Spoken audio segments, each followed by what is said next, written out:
Assalamualaikum warahmatullahi wabarakatuh. Perkenalkan saya Desi Natasha dengan NIM 2503010121. Pada kesempatan kali ini saya akan menjawab soal UAS, ujian akhir semester, mata kuliah pengantar pendidikan, dosen pengampu Pak Robi Patria MPD. Nah, soal yang pertama itu, pendidikan sering dipahami sebagai proses transfer ilmu pengetahuan. Analisis secara kritis pandangan tersebut dengan membandingkan konsep pendidikan sebagai proses pembentukan manusia seutuhnya. Jelaskan implikasi kedua pandangan tersebut terhadap praktik pendidikan di sekolah. Nah, pendidikan ini kan sering dipahami sebagai proses pemindahan pengetahuan dari guru kepada peserta didik. Nah, pandangan ini menekankan penguasaan materi dan juga kemampuan akademik, sehingga peserta didik ini cenderung diposisikan sebagai penerima informasi. Nah, keberhasilan belajar biasanya itu diukur dari nilai dan juga hasil dari ujian. Nah, namun pendidikan ini tidak dapat dibatasi hanya pada transfer ilmu pendidikan. Pendidikan juga merupakan proses pembentukan manusia seutuhnya yang mencakup pengembangan sikap, karakter, moral, dan juga keterampilan sosial. Nah, pandangan ini menekankan peserta didik sebagai subjek yang aktif yang dibimbing agar berkembang secara intelektual dan kepribadian. Implikasinya itu, jika pendidikan hanya berfokus pada transfer ilmu, pembelajaran ini menjadi lebih kaku dan berorientasi pada hafalan. Nah, sebaliknya, pendidikan ini sebagai pembentukan manusia seutuhnya yang mendorong pembelajaran yang lebih bermakna, menekankan karakter, dan mengembangkan potensi peserta didik secara keseluruhan.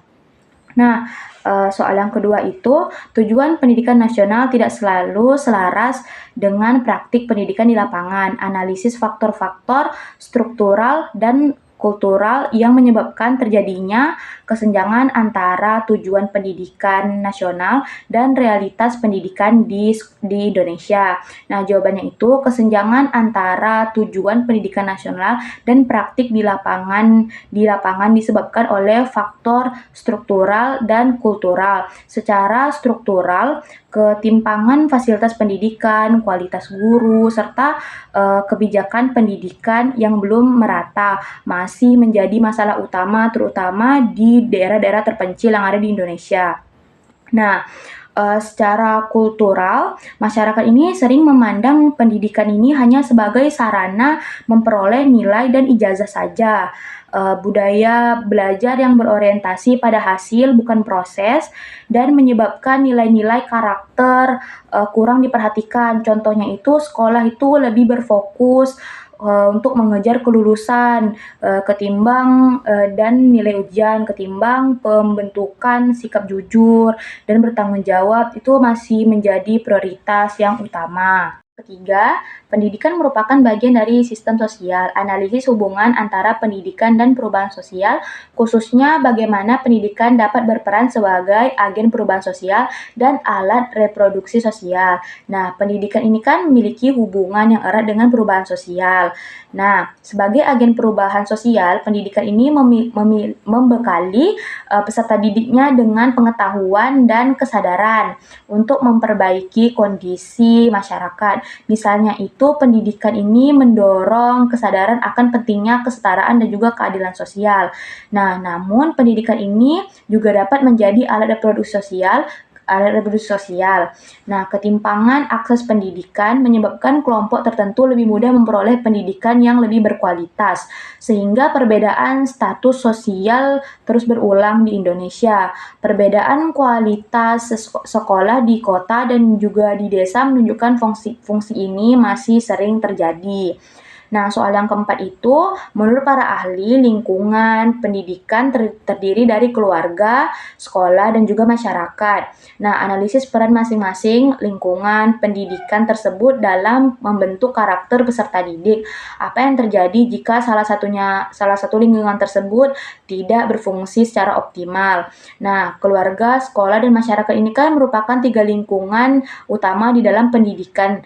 Keluarga ini berperan untuk menanamkan nilai dasar dan sikap moral, sedangkan sekolah mengembangkan pengetahuan, keterampilan, dan karakter peserta didik secara terstruktur. Sedangkan kalau masyarakat itu berfungsi memperkuat nilai yang diperoleh dari keluarga dan sekolah. Nah, jika salah satu lingkungan itu tidak berfungsi secara baik, pembentukan karakter peserta didik ini menjadi tidak seimbang. Misalnya, lingkungan keluarga yang kurang mendukung dapat melemahkan hasil pendidikan di sekolah.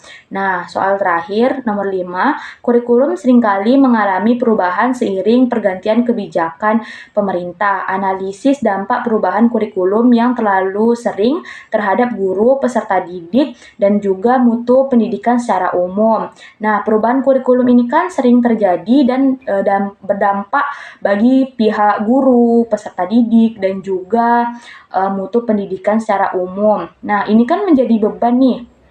Tapi kalau bagi guru, perubahan ini menambah beban adaptasi dan administrasi. Terus bagi siswa, perubahan kurikulum ini dapat mengganggu proses belajar karena materi dan metode itu belum stabil. Sedangkan secara umum, perubahan kurikulum ini yang tidak konsisten ini dapat menurunkan mutu pendidikan karena proses pembelajaran itu tidak berjalan secara berkelanjutan dan terencana dengan baik. Nah, itu saja yang dapat saya jawab. Sekian dari saya. Wassalamualaikum warahmatullahi wabarakatuh.